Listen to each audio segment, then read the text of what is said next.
जय गुरुदेव। जो भी व्यक्ति इस वीडियो पर सबसे पहले कमेंट कर सकते हैं उनका नाम अगले वीडियो में दिखाई दिया जाएगा।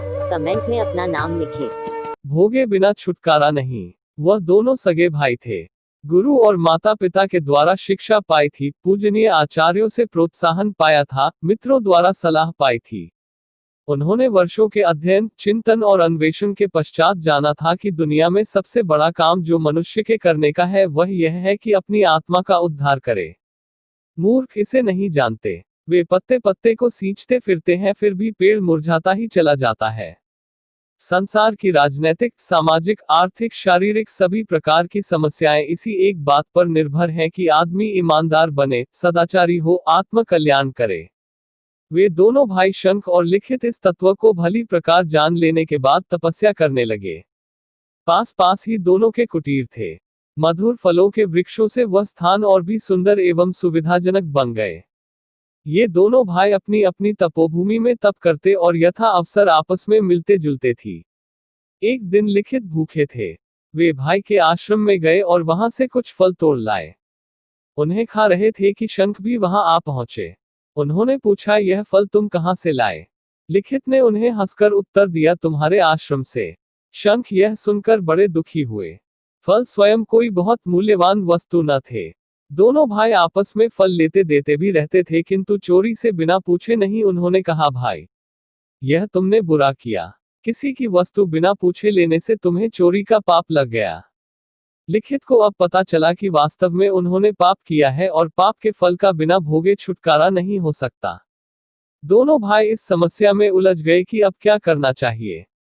पाप का फल तुरंत ही मिल जाए तो ठीक, अन्यथा प्रारब्ध में जाकर वह बढ़ता ही रहता है और आगे चलकर ब्याज समेत चुकाना पड़ता है। निश्चय हुआ कि इस पाप का फल शीघ्र ही भोग लिया जाए। चूंकि दंड देने का अधिकार राजा को होता है, इसलिए लिखित अपने कार्य का दंड पाने के लिए राजा सुद्युम्न के पास पहुंचे। इस तेज मूर्ति तपस्वी को देखकर राजा सिंहासन से उठ खड़े हुए और बड़े आदर के साथ उन्हें उच्च सिंहासन पर बिठाया। तदुपरांत राजा ने हाथ जोड़कर तपस्वी से पूछा, महाराज कहिए, मेरे योग्य क्या आज्ञा है?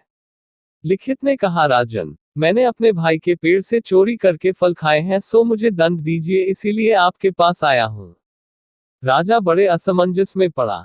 इस छोटे से अपराध पर इतने बड़े तपस्वी को वह क्या दंड दे, और वह भी ऐसे समय जबकि वह स्वयं अपना अपराध स्वीकार करते हुए दंड पाने के लिए आया है। राजा कुछ भी उत्तर न दे सका।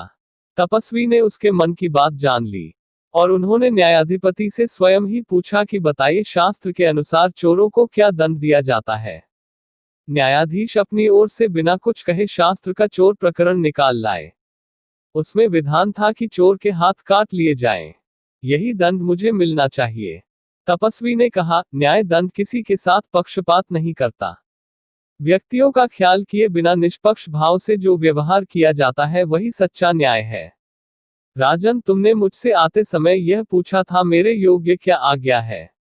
मैं तुम्हें आज्ञा देता हूं कि शीघ्र ही मेरे दोनों हाथ कटवा डालो। राजा विवश था, उसे तपस्वी की आज्ञा पालन करनी पड़ी।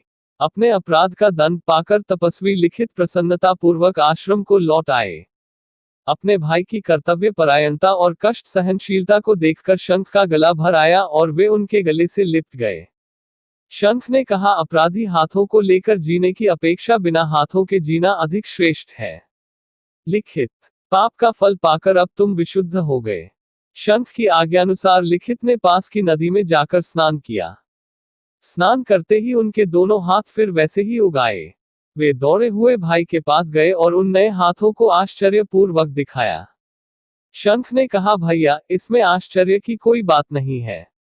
हम लोगों की तपस्या के कारण ही यह क्षतिपूर्ति हुई है। तब लिखित ने और अधिक अचंभित होकर पूछा, यदि हम लोगों की इतनी तपस्या है तो क्या उसके बल से उस छोटे से पाप को दूर नहीं किया जा सकता था? शंख ने कहा, न पाप का परिणाम भोगना ही पड़ता है, उसे बिना भोगे छुटकारा नहीं मिल सकता। सबसे पहले कमेंट भक्त गोपी जी ने की है, इस बार आपकी बारी।